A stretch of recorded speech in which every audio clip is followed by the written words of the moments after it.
What's up, brothers and sisters? It's your brother G World 7 underscore D. Now, in the front of this book, I'm showing you chiefdoms, collapse, and coalescence in the early American South. Now, I've showed you this book before. On this cover, this is a Yamasee. All right. Notice like they're wearing some kufis and turbans on their damn heads, man. This is your Yamasee. Now, I showed you this before. This is the front cover, the book by the Cambridge Press. All right. This is by the Cambridge Press, a white publication. Now I'm showing you this now. These are the Aboriginal blacks that were here.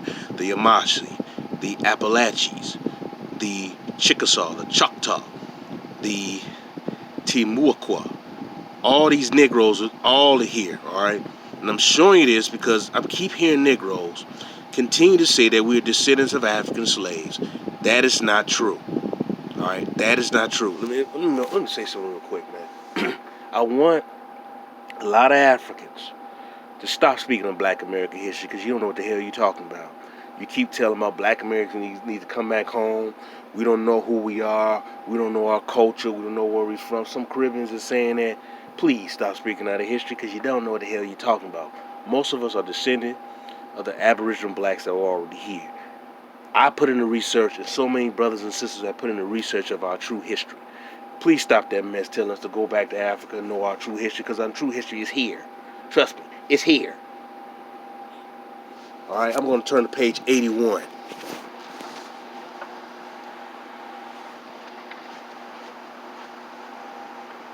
Turn to page 81. 181, excuse me, 181.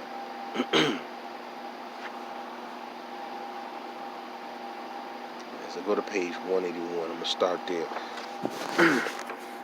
The color of war. It's going to be hard for me to read from this because partially I'm just going to just read it straight out. The dawn was ablaze and thick with the stink of saltpeter and sulfur, the smoke of burning wood and flesh. Colonel John Barnwell, Tuscarora Jack, stood at the bow of the stoop, crowded shoulder to shoulder with hundreds of others, and gazed out blankly unto the ruin that was Port Royal Island. Just hours ago, he had discovered the bloodiest traitor, Burroughs, pounding desperately on his door. And at first he would not believe what the wide-eyed, breathless man then told him. But he knew that things had changed in a few short years, really but a matter of months, since he and his beloved Yamasees had fought so well together against the Tuscaroras, when all the other natives in his company had deserted the campaign after his first engagement. Let me get it good now. His Yamasees had stood beside him until the end and thus had earned his loyalty and respect. From beyond the twisted wall of live oaks that grew along the water's edge, he could hear the screams of dying horses set afire in their stalls. So far as he knew, his neighbors had all made the swoop before hundreds of painted warriors swept across their plantations and put them to the torch. He flinched at the muzzle flash close by on shore, too close, and then lurched backward as he led ball-struck the hole somewhere below. Surely these were not his Yamasees. For half a century, the shattered zone had continued its westward advance, sweeping countless people and policies from the landscapes of the native South. But soon its winds would reverse themselves, if only briefly, and bring their carnage back to Carolina. From Lawson's Albemarle Sound to Barnwell. I'm reading straight from the book. Last time I read it from the phone, it's a little tougher to read that way. Let me get a little focus. To Barnwell, Port Royal Island.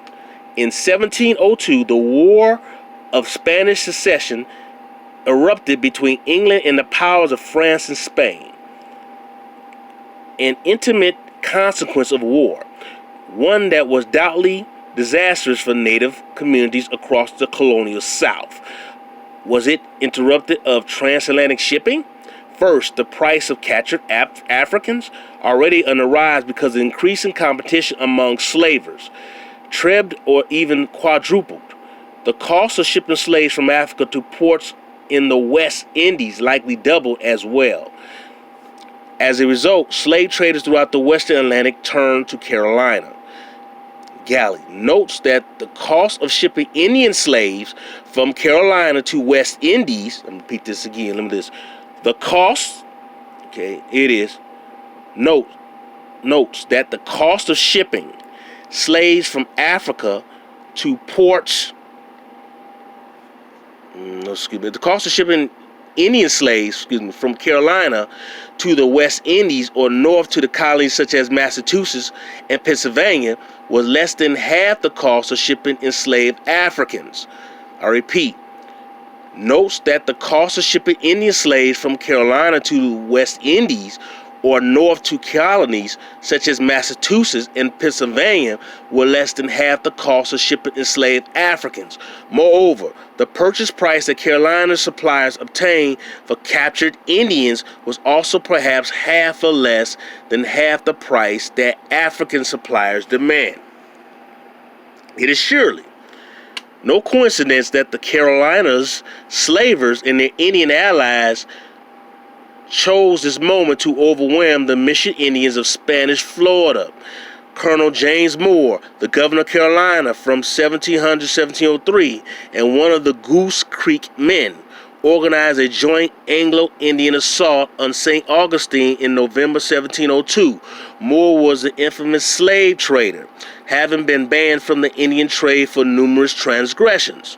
As the forces under Moore's command pushed their way south from Carolina, they fell on the already beleaguered missions to the Gole or the Mocama Indians, killing or enslaving most of their peoples.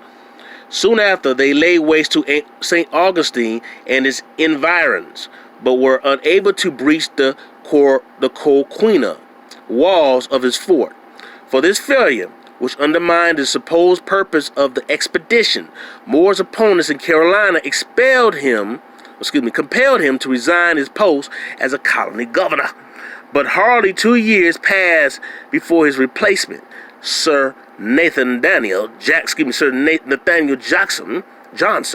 called on the disgraced Moore to conduct a so-called diplomatic expedition to the Appalachians of northwest Florida. His force, numbering about 50 Englishmen and more than 1,000 Indians, descended on Florida in January 1704. By August, as many as 4,000 Appalachians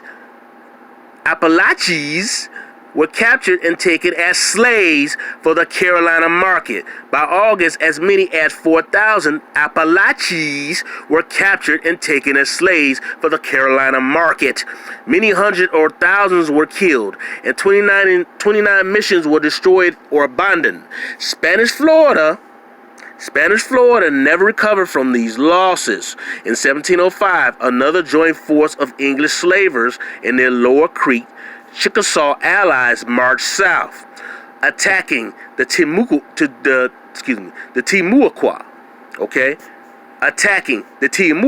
missions of northeastern Florida. Although Moore had forcibly resettled several hundred Appalachians captured on the lower Savannah, all the captured Timucuas seem to have been either slain or enslaved. Soon after, Spanish missions to the Caluses, situated in southwestern corner of Florida Peninsula, were victims of yet another joint Anglo-Indian attack. By 1709, Carolina Indian agent Thomas Narney would observe to St. Charles Spencer, the Secretary of State of the Southern Department, whose charge included the American colonies and native warriors. Indian slavers then had to go as far away as the Keys to find easy targets. Ironically, The brutal and difficult destruction of these Florida missions made it increasingly difficult for Carolina's Indians' allies, particularly those in the East, to acquire new slaves. Slaves were far more lucrative than hides. Narney reports that a single captive procures them as a whole estate at once. One slave brings a gun, ammunition, horse, hatchet, and suits of clothes, which would not be procured with much tedious toil a hunting. So that this sudden scarcity posed a grave problem for native suppliers dependent on the trade. Many had little choice but to embark on the debilitating spiral of credit and debt. Compounding this crisis was a transformation of the Carolina fur trade, also likely related, if only in part, to the ongoing conflict, its interruption of commerce.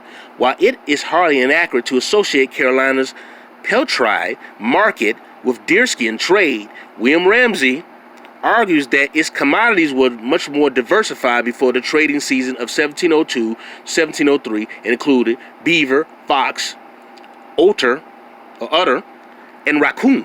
The whims of London fashion, together with an oversupply of furs, might explain the winnowing of these former staples from the export market had their decline been gradual. But after 1702 to 1703, the exports all but ceased. At the same time, demands for deerskin soared. Such a sudden shift in the market for pelts and hides fundamentally transformed how native southeastern peoples hunted game for English markets. And with the changes to the hunt came changes to the organization of towns and villages, to gender relations, and to family life in general, as the deerskin trade came to dominate native commodities. The first decade of the 18th century was thus a period of increasing tensions between Southern Indians and their English trading partners. Native slavers were valuable commodities, but scarcity of potential victims following the devastation of the Florida missions pushed many native suppliers into debt. As a result, most Southern Indians lived in constant dread that they, their kin, or their neighbors could be targeted by slavers. The end of the diversified fur trade inflicted additional changes on native communities, from the local scale of family relations to the regional scale of contested hunting territories. It was in this violent and unstable landscape that the Tuscaroras and the Yamasees wars erupted in the years from 1711 to 1715. Piedmont Indians played significant roles in each conflict, though their actions had tended to receive less attention than those of other combatants. A close scrutiny of the Tuscaroras and Yamasee wars will therefore show how much about Piedmont geopolitics during the 15 years they followed Lawson's march. More importantly, we will only understand the ultimate contours of the Catawba coalescence by first examining the causes and consequences of those uprisings, when Indian peoples pushed back against the shattered zone and literally drove two Carolinas, north and south, into the sea. I'm going to stop right there. And I'm showing you pictures of the Yamasee. All right. I talked about the Tiamuaquoi in Florida, man.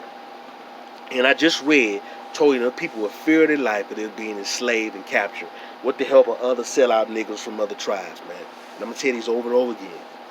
I want you Africans to stop telling black Americans to come back to Africa, to come back home. We are from here. I talked about how they took people from one state to another so-called state. They didn't take them for the most of them from Africa. They just shipped some Negro probably from Louisiana and took them to Virginia. This is what these fools did. This was mostly, or they took them to some kind of Caribbean island or brought some niggas from the Caribbean island over to here. I mentioned Pennsylvania and Massachusetts, how they were taking black Indians, indigenous black Indians, West Virginia too, stealing their land, and shipping them to certain different other areas or stealing their identity, stripping them of their identity. Most black Americans did not come from no goddamn Africa.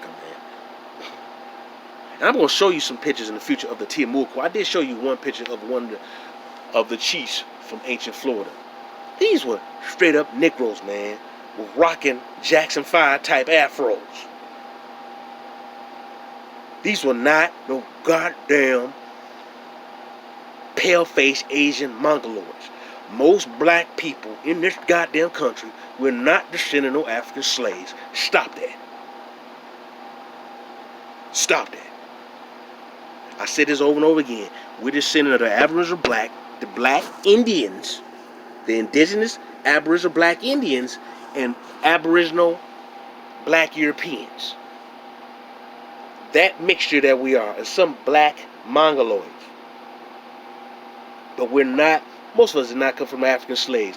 That's why these bastards don't want to talk about reparation, because they owe us more than $14 trillion, man. They're going to really have to empty out their damn bank account. $14 trillion, man. $14 trillion, that's not even near the amount that they owe us, man.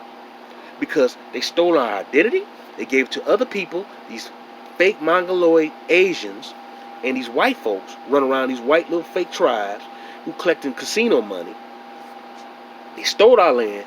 They destroyed many mounds that we had and many different archaeological structures, lied about everything, and said we came from Africa. And some of you Negroes with your inferior education that you receive from your Ivy League schools, your Harvards and Yales, Princeton, or these Negro institutions, the so-called Black Ivies like Fisk and Howard or Howard, you have been miseducated. And you had these Negro professors to teach you about the African slave trade. You had these Negro professors say that you come from Africa. And you had these Negro professors, man, who continue talking about your DNA goes to damn Africa. I said before over and over again, black folks traveled around the world. And you had so many great black empires here in America. That is the dirty little secret these white folks not going to tell you about the Aboriginal black people here and how they stolen our stuff. And it wasn't just Walter Plecker, man. It goes on the line. This government is disgusting, man. And these Democrats don't want to talk about the truth because, like I said, they're going to really have to empty out the bank book more than $14 trillion, man. Way more than that. They're going to have to really empty out the bank book because they stole our land. They stole our rich land where they had rich resources. They sit there, write fake fictional stories, taking historical black characters and making them white in these movies, man. All of them play a role in distorting our history. And let me say this now. There's some of you Negroes saying that we shouldn't care about Egypt over in Africa. We should, because the original Egypt was here in America. That technology and that building structure, the building idea came in from the Americas, and they took that idea over to Africa. We should care. That is our history. And any Negro who says that, man, is a goddamn enemy to our people, because they don't know what the hell they're talking about. That is our history. Unfortunately, you have a bunch of mulattoes running around, fixed mulattoes running around in North Africa. And then you have these fixed mulatto damn Mongoloid people here. A lot of these Latinos. Well, I'm indigenous. No, you're not. You are a result of constant raping. You are the result of being part indigenous or Aboriginal, but been constantly raped. Or Negroes constantly having sex with people outside of their, quote, bloodline, racial line. This is what happens. This is what happens when you go outside of your race or your group and marry outside of the group. You dilute your physical bloodline. You dilute your physicalness. All these other groups, you see these white women try to look more black, the fuller lips, the butt. When you start procreating, you diluting that color line. You diluting that hair strain. You diluting them physical features. All because some of you Negroes are so horny and you have so much self-hate you don't love what you see in the mirror. Let me say this again, man. That's the Yamasee. These are indigenous black Aboriginal Indians. These weren't no Negroes who the so-called Asian adopted. No, it was the other way around. We adopted them. Some of us adopted them into our culture and our tribes. I want brothers and sisters to stop with this weird brought over in African slave trade and these foreign blacks. Man, stop trying to speak on our history. Please, stop it. Unless you really know what you're talking about. And there's some brothers who do. But I hear some of the people from Africa get mad, particularly some of these women, trying to sit there and tell us who we are. Shut the hell up. You don't know what the hell you're talking about. And you're being very disrespectful. You're being very disrespectful. You need to shut the hell up, stay out of business, sit back, learn from us as we teach you about what our true history is. I'm so tired of outsiders trying to tell us who we are. Alright, brothers and sisters, it's your brother G World, man. Liberate yourself, free yourself, love yourself, empower yourself. And when I mean love yourself and know that you look good. Peace and love, brothers and sisters.